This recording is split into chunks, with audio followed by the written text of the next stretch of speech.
అందరికీ నమస్కారము. శ్రీ రాజరాజేశ్వరి జ్యోతిష్యాలయం, నెహ్రూ నగర్, నందిగామ. కొందరు ఎన్నో పూజలు చేస్తూ ఉంటారు. వారు చేయని పూజ ఉండదు. వారికి తెలియనటువంటి పూజ ఉండదు. తెలియనటువంటి మంత్రం ఉండదు. అన్ని రకాల పూజా కార్యక్రమాలు చేస్తున్నటువంటి పరిస్థితిలో కూడా వారికి ఏదైనా నష్టం ఉంటే అదే నష్టం జరుగుతుంది. ఏదైనా కష్టం ఉంటే అదే కష్టం జరుగుతుంది. కోలుకోలేని స్థితి ఉంటే కోలుకోలేని పరిస్థితి ఉంటుంది. ఎంత చేసినా కూడా ఇలాగే ఉంటున్నామే అన్న బాధ వాళ్ళకి కలిచివేస్తూ ఉంటుంది. కానీ బయటికి చెప్పుకోలేరు. ఎందుకంటే భగవంతుని మీద ఉన్నటువంటి నమ్మకము ఏనాటికైనా గానీ మాకు ఆ భగవంతుడు మాకు మార్పు తీసుకొస్తాడు, మంచి చేస్తాడు అన్న నమ్మకము వాళ్ళని నడిపిస్తూ ఉంటుంది.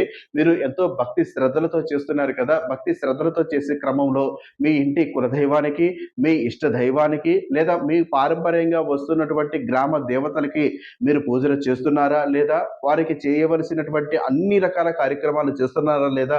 ఒక్కసారి చూసుకోండి. ఒకవేళ అలాంటివి చేయడం లేదంటే ఒక్కసారి చేయడం మొదలుపెట్టండి. మీ జీవితంలో మార్పులు మీరే చూస్తారు.